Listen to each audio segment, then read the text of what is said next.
আসসালামু আলাইকুম প্রিয় শিক্ষার্থীরা। তো তোমরা যারা 25 সালে এসএসসি পরীক্ষা দিবে, এসএসসি পরীক্ষার্থীরা অসহযোগ আন্দোলনের ডাক দিয়েছে, অর্থাৎ এসএসসি 25 পরীক্ষা পিছানো হবে। তো তোমরা হয়তো ইউটিউবে অনেক ভিডিও দেখেছো, তো এই ভিডিওর মাধ্যমে সঠিক তথ্যগুলো তোমাদের জানার চেষ্টা করবে। একই সঙ্গে কি তোমাদের এসএসসি 25 পরীক্ষা পিছানো হবে, এই বিষয়ে শিক্ষা বোর্ড কি সিদ্ধান্ত হতে পারে, এই ভিডিওর মাধ্যমে আলোচনা করব। এবং এসএসসি 25 পরীক্ষার্থীদের তাদের যে দাবিগুলো রয়েছে সেই দাবিগুলো কি কি, তো তোমাদের এসএসসি 25 পরীক্ষার্থীদের সাজেশন সহ একই সঙ্গে এসএসসি 25 পরীক্ষার্থীদের সকল আপডেট এই চ্যানেলের মাধ্যমে জানিয়ে দেওয়া হয়। তো অবশ্যই আপনারা চ্যানেলটিকে সাবস্ক্রাইব করে রাখুন, সেটাও কিন্তু তোমরা এই ভিডিওর মাধ্যমে জানতে পারবে। তো তোমরা যদি চ্যানেলটিকে সাবস্ক্রাইব করে না রাখো, অবশ্যই চ্যানেলটিকে সাবস্ক্রাইব করে রাখো। তো এখানে তোমরা একটা নিউজ দেখতে পাচ্ছ, দেখো এই নিউজটি কিন্তু সময় টিভি তারা কিন্তু এই নিউজটি কভার করছে। এখানে যদি তোমরা একটু লক্ষ্য করো, এসএসসি পরীক্ষায় 1 মাস পিছানোর দাবিতে অসহযোগ আন্দোলন ডাক দিয়েছে শিক্ষার্থীরা। এখানে যদি তোমরা একটু লক্ষ্য করো, শিক্ষার্থীরা কি বলেছে, পরবর্তী সূচি অনুযায়ী আগামী 10 এপ্রিল থেকে শুরু হতে যাচ্ছে এসএসসি ও সমান পরীক্ষা।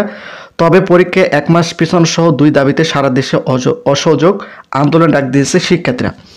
তো আমি তোমাদের একটা কথা বলে রাখি, তোমরা যারা 25 সালে এসএসসি পরীক্ষা দিবে, তোমাদের মধ্যে অনেক শিক্ষার্থীরা এটা নিয়ে হয়তো সহমত জানাবে।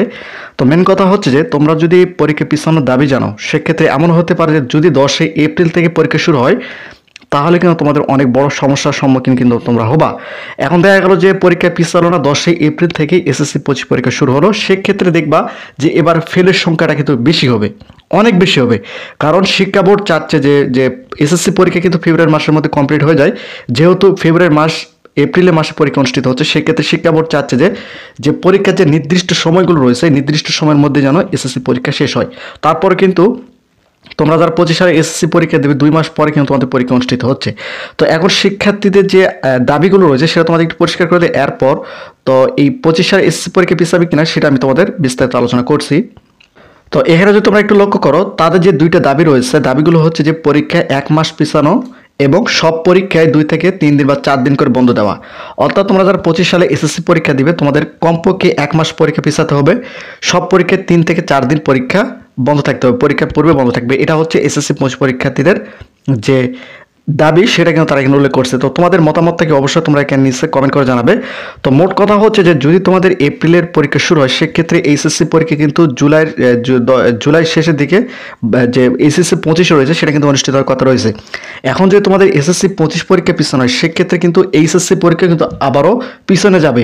এই জন্য শিক্ষা বোর্ড, আমার যেটা মনে হচ্ছে, আমি বলি আমার যেটা মনে হচ্ছে সেটা হচ্ছে যে এসএসসি পরীক্ষা কোনোভাবেই শিক্ষা বোর্ড পিছাবে না, কোনোভাবেই শিক্ষা বোর্ড পিছানোর সুযোগ এখানে আমি দেখতেছি না।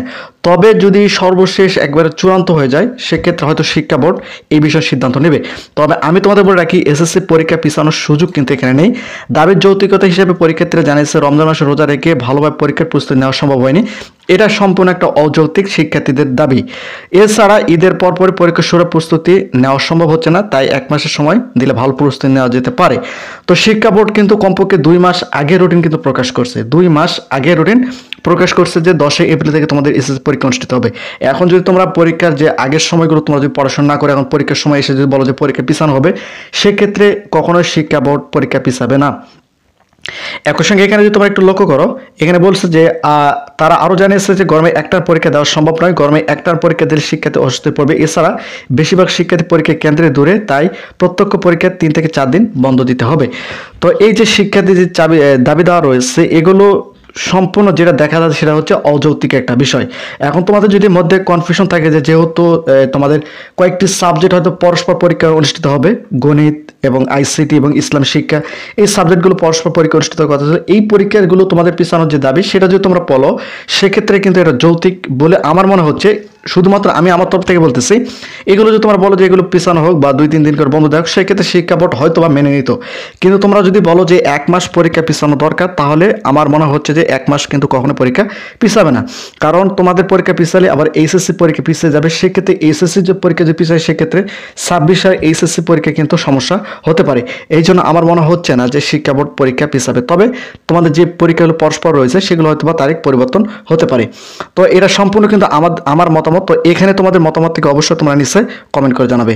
তো প্রতিনিয়ত শিক্ষামূলক খুঁটিনাটি আপডেট ভিডিও পেতে অবশ্যই চ্যানেলটিকে সাবস্ক্রাইব করে রাখো।